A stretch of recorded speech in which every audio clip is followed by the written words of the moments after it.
Candace Owens has never been one to hold her tongue, but no one expected the bombshell that dropped this week.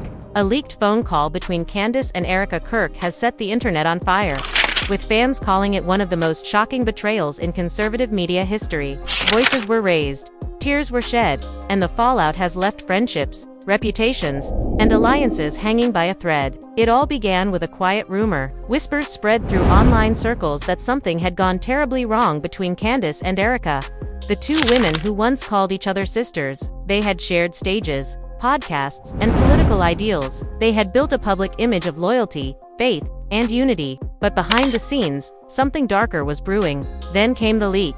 A private phone call that somehow found its way into the hands of an anonymous source. The recording, only 10 minutes long, was enough to turn Candace's world upside down. On that call, you could hear Erika's voice tremble, trying to explain herself, while Candace's tone grew colder, sharper. "I thought you were my friend."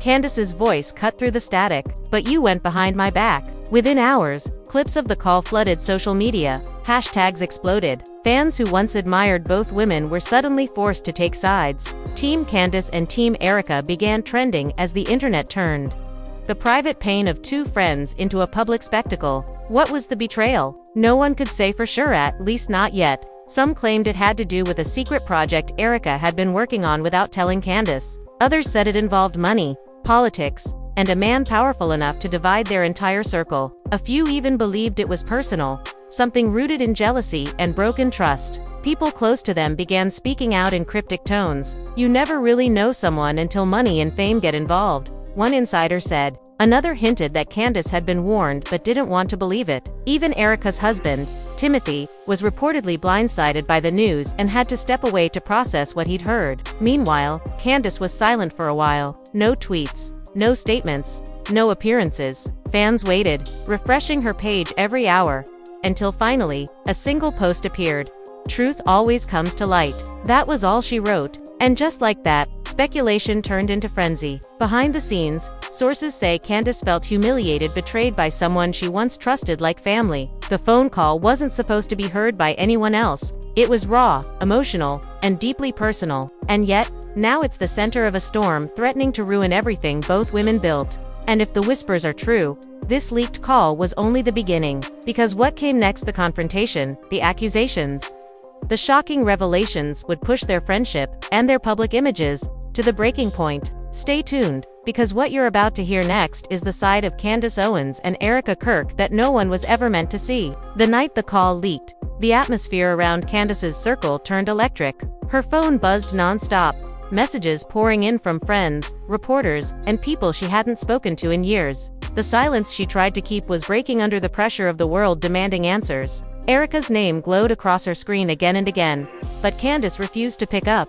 She sat in her dimly lit office, staring at the glow of her laptop as clips of her own voice spread online. "I thought you were my friend." That single sentence was everywhere. It had been replayed, dissected, turned into memes and headlines. Outside, rain tapped against the window, and the faint hum of her computer fan was the only sound. She replayed the call in her head, every breath, every pause, every word Erika said that now felt poisoned. "You don't understand, Candace," Erika had said in the recording. "It wasn't meant to hurt you, but it did." It cut deeper than Candace expected, because it wasn't just about a business deal. It was about trust, image, and control. Meanwhile, Erika sat miles away in her kitchen, her husband Timothy pacing behind her. The leaked call had changed everything overnight. Her phone kept lighting up too, but for different reasons. Her friends were sending prayers, telling her to stay calm, to let God handle it, but Erika's hands trembled as she scrolled through the comments. People called her a backstabber, a liar, a fake. Some said she was jealous of Candace's influence, others believed she was the victim of a setup.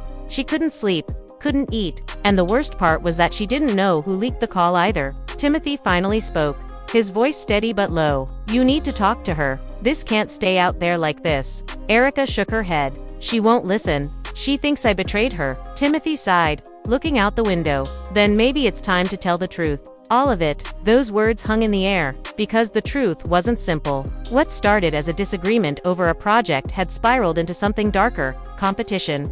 A test of loyalty, a wound that had been waiting to open. Months earlier, Candace had pitched an idea for a new show that would combine politics, faith, and personal storytelling. Erika was supposed to co-produce it. They had planned everything together: guest lists, sponsors, even the set design. But when Candace learned that Erika had quietly signed her own deal with another network, it felt like betrayal. Erika insisted it wasn't what it looked like, but Candace had already made up her mind. When the recording surfaced, it exposed more than words. It exposed resentment that had been building for months. Fans began posting old photos of the two women together, analyzing smiles, body language, captions. People claimed they had seen the fallout coming. "You could always tell Erika looked uncomfortable standing next to Candace," one comment read. "That friendship was doomed from the start," another said. By morning, major outlets had picked up the story. Headlines flashed across every feed.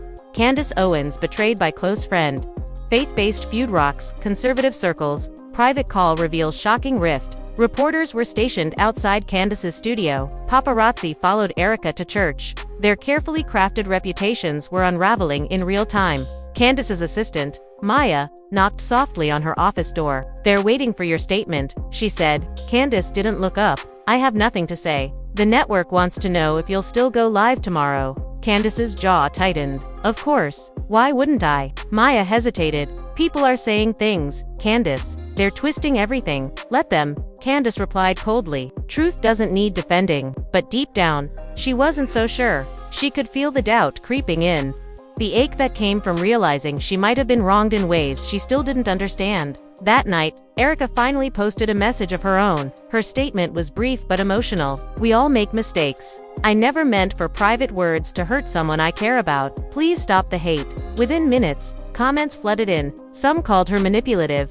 Others praised her for taking the high road. Candace saw it and felt her blood boil. "Private words," she whispered bitterly. "That's what she calls betrayal." A few hours later, an anonymous Twitter account claimed to have the full version of the call. It wasn't just 10 minutes, it was 4. People scrambled to find it, download it, share it before it disappeared. And when the longer version hit Reddit, it painted a different picture. It wasn't just Candace accusing and Erika defending. There were mentions of sponsors, contracts, and a mysterious third person who had promised to fix everything. This revelation changed everything again. Fans began questioning who really leaked the call, and why. One theory suggested it came from someone close to both women, a mutual friend, who stood to gain from their fallout. Another theory pointed to the network itself, desperate for publicity. Inside Candace's home, her husband tried to calm her down. "You can't let them control the story," he said. "You need to tell your side." Candace turned toward him, eyes cold. "They already have their side. Now I'll show them mine." She decided to record a video, a raw, unedited message to her followers. In it, she spoke softly at first, her voice steady but sharp. "Betrayal doesn't always come from enemies," she said. "Sometimes it comes from the people you let sit closest to you." She paused, eyes burning. "You let sit closest to you." She paused, with emotion. "I've always believed in forgiveness, but I also believe in truth. And when the truth is twisted, silence becomes complicity." The video went viral within an hour. Fans called it powerful, fearless, heartbreaking. Erika saw it too, and tears filled her eyes. "She's turning everyone against me," she whispered. Timothy sat beside her, scrolling through the endless stream of comments. "We can't stay quiet anymore. You need to show them what really happened." Erika nodded slowly, wiping her tears. "I have the messages, the emails. If I release them, she'll regret this." But as she reached for her phone, something stopped her.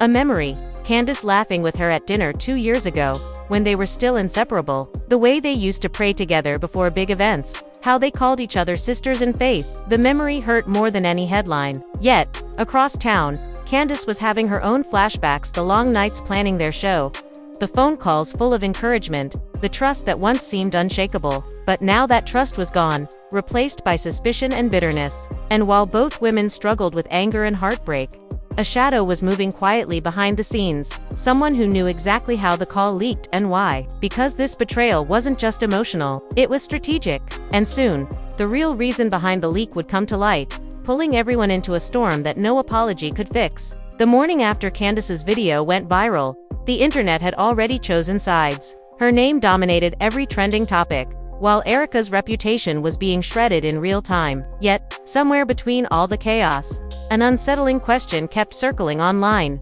Who leaked the call?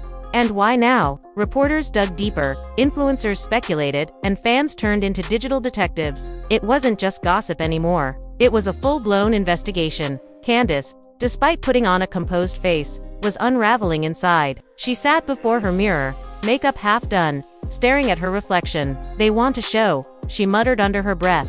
"Fine, I'll give them one." Her assistant Maya peeked through the door, hesitant. "Candace, they confirmed your appearance for tonight's panel. Are you sure you want to go?" Candace didn't blink. "I'm sure. I want them to see what betrayal looks like when it doesn't break you." The studio lights later that evening felt hotter than usual. Cameras focused in on Candace as she joined the panel discussion titled Faith and Authenticity in Modern Politics. Her co-hosts exchanged cautious glances, unsure how to navigate the tension that hung in the air. Halfway through the show, one of them dared to bring it up. "Candace," he said carefully, "people are talking about the leaked phone call with Erika Kirk. Do you have any comment?" Candace gave a slow, deliberate smile. "Truth doesn't need to hide," she said calmly. "And sometimes, when people show you who they are, you thank them for the clarity." The audience erupted in murmurs. Twitter exploded again. Within minutes, clips of that moment flooded the timeline with captions like "Candace breaks her silence," "Live on air," and "Erika Kirk, officially done for." Back at home, Erika watched the broadcast in stunned silence. Her heart pounded as Candace's words echoed through the living room. "She's enjoying this," Erika whispered, her voice breaking. "She's turning our pain into content." Timothy turned off the TV. "Then stop letting her define the story. Tell yours." But Erika hesitated. She wasn't ready to fight back publicly. Part of her still hoped it would all calm down. Yet, fate had other plans. Later that night, a journalist contacted her with something chilling. The email read, "We know who leaked the call. It wasn't Candace. It wasn't you. It was someone closer than you think." Her stomach dropped. She called the number listed in the email, her voice shaking. "Who are you?" The voice on the other end was low and steady. "Someone who's seen how both of you were used. Meet me tomorrow. Alone." The next afternoon, Erika drove to a quiet cafe on the outskirts of town. She wore sunglasses, a hat, her heart racing. The man waiting for her was someone she recognized instantly: Marcus, the former producer who had worked on her and Candace's early projects. "Marcus," she said, her throat dry. "What are you doing here?" He leaned forward, lowering his voice. "You both got played." "What do you mean?" "The leak came from inside the network. Someone wanted this fight. They needed the ratings boost. And they used that old recording to get it." Erika blinked, struggling to process. "You're saying they leaked it on purpose?" Marcus nodded grimly. "You and Candace were their golden duo. Your fallout sells better than your friendship ever did." For a moment, everything froze. All the sleepless nights, the anger, the humiliation, it all suddenly made sense. The betrayal wasn't just personal. It was manufactured. "Why are you telling me this?" Erika asked. Marcus sighed. "Because I know you'll do the right thing. And because Candace deserves to know too." That night, Erika sat in her car outside Candace's office, hands trembling on the steering wheel. She had rehearsed what to say 100 times. But when she finally stepped out and saw the glow of the office light upstairs, her courage faltered. Inside, Candace was reviewing her notes for another broadcast when she saw Erika's name flash across the intercom. "She's here," Maya said quietly. Candace's expression hardened. "Let her in." When Erika walked in, the air grew heavy. They hadn't spoken face-to-face since the fallout began. Both women stared at each other, silence thick with old pain. Candace spoke first. "What do you want?" "To tell you the truth." Candace folded her arms. "That's funny, considering how much of it you left out before." "This isn't about me," Erika said quickly. "It's about them, the network. They leaked it." "Candace, it wasn't me." Candace laughed bitterly. "And I'm supposed to believe that now?" "Marcus told me everything. They used us. They wanted the ratings, the clicks, the controversy. They needed us to turn against each other." Candace's expression faltered, if only slightly. "Marcus," she said, almost to herself. "He was fired months ago. And you never wondered why?" Erika asked quietly. "Because he found out they were recording us without consent. They wanted content they could control." The words hit Candace like a slap. For the first time in days, she felt her anger mix with confusion. "If what you're saying is true, why didn't you come to me sooner?" "Because I thought you'd never listen," Erika said softly. "And maybe I was right." The silence that followed was unbearable. Candace's jaw clenched as she turned away, her reflection catching in the office glass. Behind her, Erika's voice broke. "Candace, we were friends before all this. I made mistakes. but not this one. You know me. Candace didn't answer. Her mind was racing. Flashes of old meetings, odd glances from executives, strange questions about their calls. Suddenly, it all began to fit, but she couldn't show doubt. Not yet. If you're telling the truth, Candace said finally, then prove it. Bring me something real. I will, Erika said firmly. And when I do, I hope you'll remember that I tried to protect what we had. As Erika left, Maya stepped back into the room, eyes wide. What did she want? Candace looked out the window, her voice low. To rewrite history. But deep inside, something was shifting. Because if the leak really had come from the network, everything Candace thought she knew about loyalty and betrayal was about to change. And someone at the top was about to face consequences far greater than a social media storm. The next day, Erika began digging through her old emails and text threads. And what she found would soon send shockwaves through the entire industry, proof that this so-called leak wasn't accidental at all, and that both she and Candace had been pawns in a much bigger game. By sunrise, Erika hadn't slept. She sat cross-legged on her living room floor, her laptop surrounded by piles of printed emails and notes, her coffee gone cold beside her. Every click of her mouse unearthed another message, another thread, another lie. There it was, proof. Multiple messages from a network executive referencing recorded material from the Owens-Kirk call weeks before it leaked. Erika's pulse quickened. They'd planned it. They'd planned all of it. She took a deep breath and picked up her phone. Her thumb hovered over Candace's contact name. She typed, deleted, and retyped before finally pressing send. She typed, deleted, and retyped before finally pressing send. Meet me at the old studio. I have proof. Across town, Candace's alarm blared. She groaned, rubbing her temples. The previous night's confrontation still played on repeat in her head. Every word Erika said, every look, every half-truth. She wanted to believe none of it, but something about the way Erika had said they used us wouldn't leave her alone. When her phone buzzed, she squinted at the message and frowned. Proof. That single word hit harder than she expected. Within an hour, Candace arrived at the old studio where they used to film their early podcasts. Dust hung in the air, sunlight cutting through broken blinds. Erika was already there, sitting by the table with a folder in her lap. She looked exhausted but determined. Candace walked in cautiously, her heels echoing on the floor. You said you had proof, she said flatly. Erika opened the folder and slid a printed email across the table. Read this. Candace scanned it, her expression shifting from irritation to disbelief. They were discussing us, she said under her breath. And look at the date, Erika pointed out. This was before the call even leaked. Candace flipped through the rest of the paper's contracts, memos, and a message from the head of production saying, the drama between Owens and Kirk will drive traffic for weeks. Prepare social team. For a long moment, Candace said nothing. Her face hardened as the truth set in. They recorded us without consent. They leaked it. They wanted a scandal. Exactly, Erika said, her voice shaking. And we walked right into it. Candace slammed the papers on the table. We're going public. No, Erika said quickly. We can't just rush this. We need to expose them the right way with evidence, not emotion. Otherwise, they'll bury us again. Candace glared at her. You think I'm afraid of them? I think you're angry, Erika said quietly. And anger's what they count on. Candace turned away, fists clenched. For a moment, it looked like she might walk out. But then she exhaled, her voice low and cold. Fine, we'll do it your way. But if we're doing this together, there can't be any more secrets. No more secrets, Erika agreed. The uneasy truce was born right there. In that dusty room, two women who had torn each other apart now stood on the same side of the war. Over the next few days, they worked in silence, comparing notes, collecting proof, tracing every file back to the source. The deeper they dug, the uglier it got. One recording, labeled Promo Concept, featured snippets from multiple private conversations, edited, rearranged, and captioned to fit a false narrative. It wasn't just manipulation,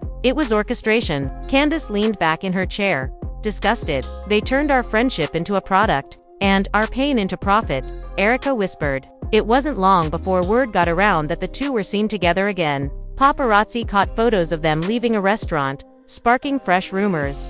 Fans were divided all over again. Is this a publicity stunt? One tweet asked. Maybe they're just trying to save face. Another joked. They're teaming up for the sequel, Betrayal 2.0. But the women ignored the noise. They had a plan now to leak the truth, the same way the network had leaked their call. One night, as they met at a private office to finalize details, Candace's phone buzzed. An unknown number. She hesitated, then answered. A distorted voice spoke. Stop digging, or both of you will regret it." She froze. "Who is this?" The line went dead. Erika looked up from her laptop, eyes wide. "What happened?" Candace's expression darkened. "Someone knows." For the first time, fear settled between them. They realized the network wasn't just trying to control a story, it was protecting something bigger. Maybe money, maybe politics, maybe something neither of them had imagined. The next day, Erika's husband received an anonymous envelope. Inside was a photo of Erika and Candace sitting at that old studio table. Scrawled across it in red marker were the words, "Stay silent or lose everything." Timothy brought it to her immediately. "This has gone too far,"